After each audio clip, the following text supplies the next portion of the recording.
Hello everyone, welcome back to our YouTube channel. तो friends, आशा करती हूँ कि आप सब लोग स्वस्थ होंगे, मस्त होंगे और अपनी आगामी प्रतियोगी परीक्षाओं की तैयारी में व्यस्त होंगे। तो आज के सीरीज में उत्तराखंड एसआई एग्जाम के रिगार्डिंग आपसे प्रीवियस ईयर में पूछे गए क्वेश्चन पेपर को मैं शेयर कर रही हूँ, जिसमें हम हिंदी से रिलेटेड 100 क्वेश्चंस को सॉल्व करेंगे। फ्रेंड्स, इस वीडियो के माध्यम से आप एक कंप्लीट आइडिया लगा सकते हैं कि किस तरीके के क्वेश्चन इस एग्जाम में पूछे जाते हैं और कौन कौन से टॉपिक को आपने फोकस करना है। तो 2015 का एक क्वेश्चन पेपर है जिसे हम टू द पॉइंट आपके साथ शेयर करेंगे। पहला क्वेश्चन है, देखिए नीचे लिखे वाक्यों में किस वाक्य में सर्वनाम का अशुद्ध प्रयोग हुआ है। देखिए सर्वनाम से जुड़ा हुआ पहला क्वेश्चन पूछा गया है। ऑप्शन है, वह स्वयं यहाँ नहीं आना चाहती, आपके आग्रह पर मैं दिल्ली जा सकता हूँ, मैं तेरे को एक घड़ी दूंगा, मुझे इस बैठक की सूचना नहीं थी। तो देखिए इसमें सर्वनाम का अशुद्ध प्रयोग वाला वाक्य है थर्ड, मैं तेरे को एक घड़ी दूंगा। सेकंड क्वेश्चन है, देखिए क्रिया का मूल रूप क्या कहलाता है। देखिए क्रिया का पूछा जा रहा है, तो क्रिया का मूल रूप कहलाता है धातु। नेक्स्ट क्वेश्चन है, अविकारी शब्द होता है संज्ञा, सर्वनाम, अवयव या फिर विशेषण। तो अविकारी शब्द ऐसे शब्द जिनका लिंग वचन कारक पर कोई प्रभाव नहीं पड़ता। फॉर एग्जाम्पल, जैसे मैंने बोला सीता वहां जाएगी, ठीक है, यहाँ पर मैंने लिख दिया सीता वहां जाएगी। और एक दूसरा सेंटेंस हम ले लेते हैं, जैसे राम वहां जाएगा, ठीक है। तो यहाँ पे देखिए एक ऐसा वर्ड हम इस्तेमाल कर रहे हैं, एक ऐसा शब्द है जिसे हम अव्यय कहेंगे, जिससे किसी लिंग वचन कारक पर कोई भी प्रभाव नहीं पड़ रहा है, तो वो शब्द है वहां। ऐसे शब्द जिनसे किसी भी जेंडर पर कोई भी इफेक्ट ना पड़े वो क्या होंगे, अविकारी, ठीक है। तो इन्हें क्या बोला जाता है, अविकारी शब्द, और क्या कहलाते हैं, अवयवी कहलाते हैं। तो ऑप्शन सी इसका करेक्ट आंसर होगा। नेक्स्ट क्वेश्चन है, वाच्य कितने प्रकार के होते हैं। तो वाच्य होते हैं 3 प्रकार के, कर्मवाच्य, कृतवाच्य और भाववाच्य। तो ऑप्शन ए इसका राइट आंसर होगा। नेक्स्ट क्वेश्चन है, देखिए शिव का विशेषण, विशेषण से जुड़ा हुआ क्वेश्चन पूछा गया। तो शिव का विशेषण होता है शैव। खर का पर्यायवाची शब्द, अगला क्वेश्चन है पर्यायवाची शब्द से जुड़ा हुआ, तो पर्यायवाची खर का होगा गधा। अनिल का पर्यायवाची अनिल होता है पवन का पर्यायवाची। प्रसून शब्द का पर्यायवाची है पुष्प, ठीक है। कानन का पर्यायवाची नहीं है पूछा गया। देखिए जनरली आजकल जो एग्जाम्स में क्वेश्चन पूछे जाते हैं वो नहीं से रिलेटेड पूछे जाते हैं। तो कानन शब्द का पर्यायवाची इनमें से कौन सा नहीं है पूछा जा रहा है, जंगल, अरण्य, विपिन।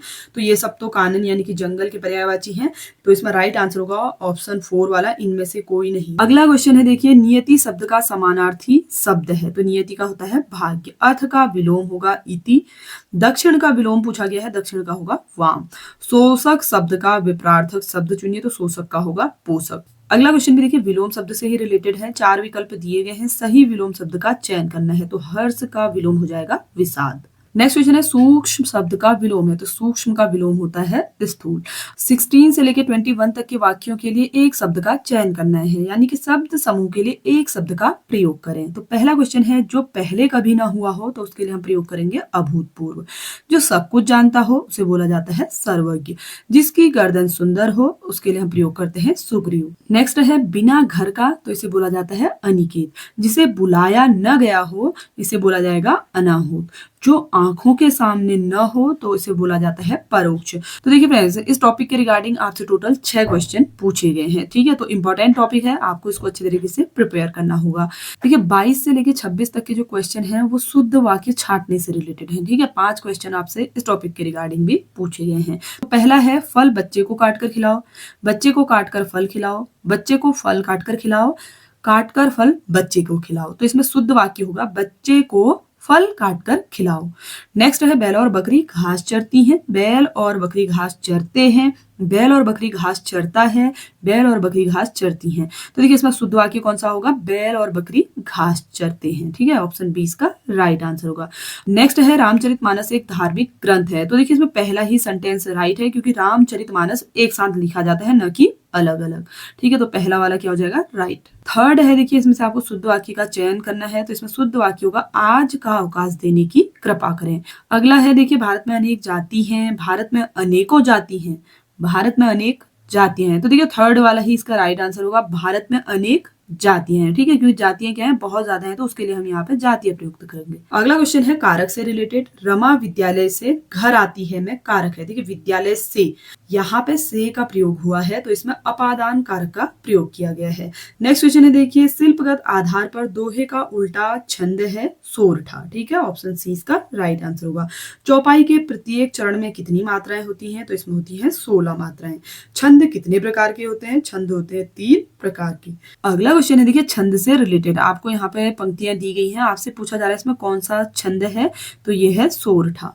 नेक्स्ट है, देखिए 3 बरस तक कुत्ता जीवे, 13 जिए सियार, बरस 18 छत्री जीवे, आगे जीवन को धिक्कार। तो इसमें आपसे पूछा जा रहा है कौन सा छंद है, तो इसमें है आला।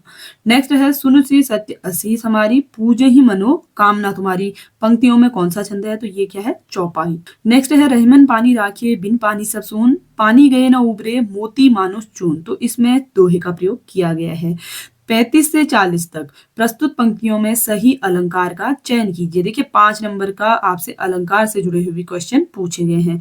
तो अलंकार के लिए पहला आपको दिया गया है क्वेश्चन है, दिवसावसान का समय मेघमय आसमान से उतर रही है, वह संध्या सुंदरी परीसी धीरे धीरे, इसमें है उपमा अलंकार। नेक्स्ट है, तरिणी तनुजा तमाल तरुवर बहुछाए, तो इसमें कौन सा अलंकार प्रयोग हुआ है, अनुप्रास। कई बार ये कॉम्पिटेटिव एग्जाम्स में पूछा जाता है।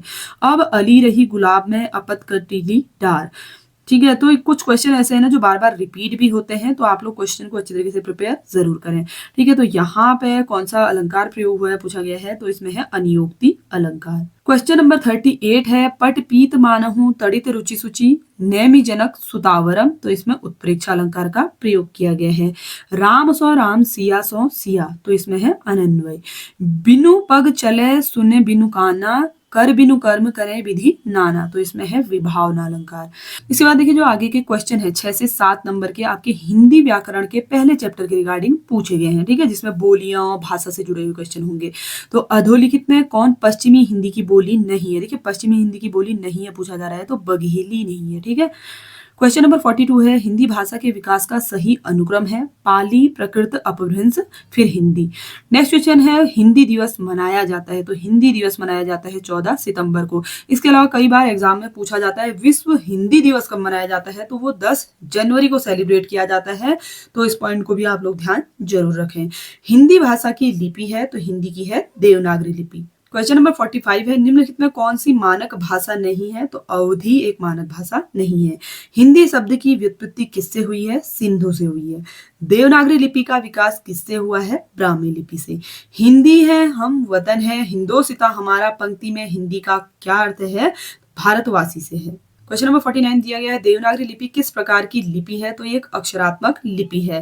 नेक्स्ट क्वेश्चन है, शब्दों के वर्गीकरण का आधार है अर्थ, रचना, उद्गम, ये सभी, तो ये सभी क्या है, शब्दों के वर्गीकरण के आधार हैं। नेक्स्ट क्वेश्चन है, देखिए तत्सम शब्दों का मूल स्रोत क्या है, संस्कृत है।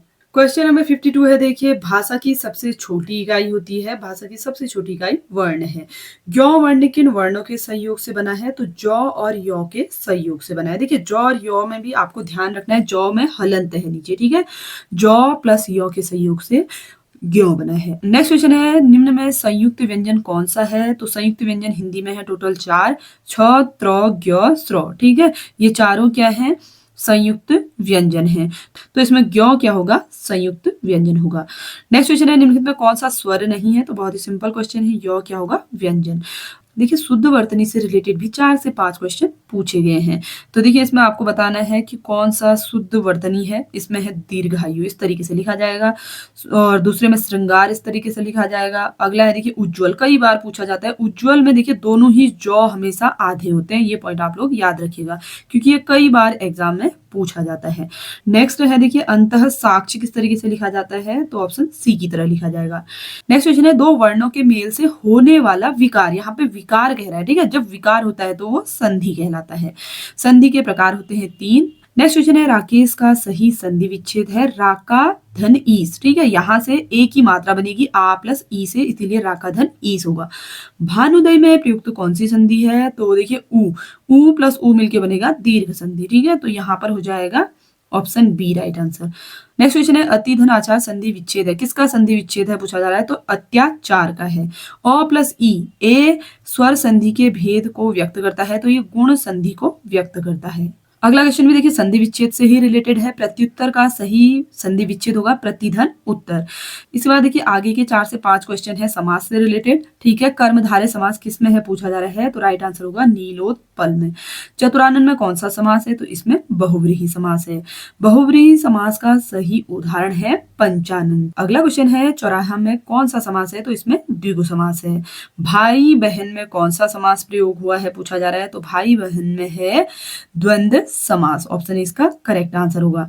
शब्द रचना के आधार पर अधोलिखित में योग रूढ़ शब्द का चयन कीजिए, तो योग रूढ़ शब्द है इसमें जलज।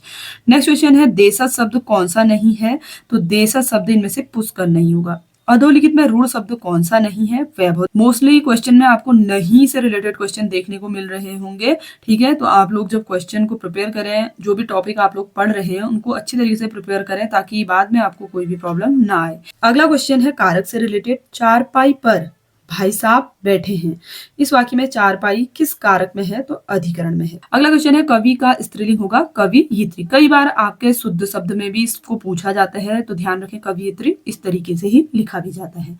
नेक्स्ट क्वेश्चन है हिंदी भाषा में वचन कितने प्रकार के होते हैं, 2 वचन, 1 वचन और बहुवचन। लिंग और दृष्टि से दही है, तो दही क्या होता है, पुल्लिंग। नेक्स्ट है निम्नलिखित में विकारी शब्द कौन सा है, तो लड़का क्या होगा, विकारी शब्द होगा। इसके बाद देखिए फ्रेंड्स नेक्स्ट जो क्वेश्चन है आपके मुहावरे टॉपिक से रिलेटेड है। प 12 होना मुहावरे का अर्थ होगा लाभ ही लाभ होना। नेक्स्ट है शैतान की आंत, तो इसका मतलब हो जाएगा बहुत ही लंबी वस्तु। क्वेश्चन नंबर 83 है देखिए आधा तीतर आधा बटेर, इसका मतलब होता है बेमेल तथा बेढंगा। अंगूठा दिखाने का मतलब होता है इनकार करना। दांतों तले अंगुली दबाना, हैरान होना। ठीक है, तो मुहावरे से रिलेटेड 5 क्वेश्चन पूछे गए हैं और 86 से लेकर 90 तक लोकोक्ति से जुड़े हुए हैं। तो 10 नंबर के क्वेश्चन तो आपके मुहावरे और लोकोक्ति से रिलेटेड हैं। ठीक है, छछुंदर के सिर पर चमेली का तेल, अयोग्य व्यक्ति को उत्तम पद का मिलना। 87 है तुए के ब्याह में खुरपे के गीत, असंगत बातें करना। नीम हकीम खतरे में जान, अल्प ज्ञान भयंकर, यानी कि थोड़ी बहुत नॉलेज होना खतरनाक होता है। तन पर नहीं लत्ता पान खाए अलबत्ता, व्यर्थ का प्रदर्शन। तू डाल डाल में पात पात दोनों चालाक। इस बार देखिए फ्रेंड्स अगला जो हमारा टॉपिक है आपको सेंटेंस मैच करने होते हैं। ठीक है, यानी कि आपको सीक्वेंस में बताना होता है कि किसके बाद कौन सा सेंटेंस आएगा। ऑप्शन दिए गए हैं। जीवन एक संघर्ष है, असहाय स्थिति में भी संघर्ष में कूदा जा सकता है। मान लिया कि आपके पास साधनों का अभाव है लेकिन आप तो हैं, भले ही आप कमजोर हैं लेकिन विपदाओं से भिड़ने पर कुछ न कुछ करने में साहस आप में है। इस संघर्ष में अपने आप में असहाय समझना और संघर्ष से मुंह मोड़ लेना उचित नहीं है। तो आप जब इनके सेंटेंस को मैच करेंगे यानी कि एक राइट सेंटेंस बनाएंगे तो उसके लिए सही क्रम यहाँ पे मेंशन किया गया है। आप इसका स्क्रीनशॉट ले सकते हैं। सबसे पहले वो वाला सेंटेंस आएगा, फिर य र ल। ठीक है, इसी तरीके से और भी क्वेश्चन है तो आप इनका स्क्रीनशॉट ले लें ताकि आपको कोई भी डाउट ना रहे। ठीक है, यहाँ पे इस क्वेश्चन के लिए राइट आंसर फर्स्ट वाला हो जाएगा। इसी तरीके से जो नेक्स्ट हमारा सेंटेंस बनेगा उसके लिए राइट आंसर होगा बी वाला। और अगला है इसी तरीके से 94 वाला क्वेश्चन, इसके लिए फर्स्ट वाला आंसर करेक्ट आंसर होगा। इसके बाद देखिए अगला क्वेश्चन दिया गया है स्थायी भावों की कुल संख्या होती है, तो टोटल 9 स्थायी भाव हैं। शांत रस का स्थायी भाव है निर्वेद। विस्मय स्थायी भाव किस रस में होता है, अद्भुत रस में होता है। संचारी भावों की कुल संख्या है 33। नेक्स्ट क्वेश्चन है माधुर्य गुण किस रस में प्रयुक्त होता है, श्रृंगार रस में। क्वेश्चन नंबर 100 है किलक अरे मैं नेह निहारो इन दांतों पर मोती वारो, तो इसमें प्रयोग हुआ है वात्सल्य रस। देखिए जो लास्ट के 5 क्वेश्चन हैं वो रस टॉपिक से जुड़े हुए पूछे गए हैं। ठीक है, 5 क्वेश्चन इस टॉपिक के रिगार्डिंग भी पूछे गए हैं।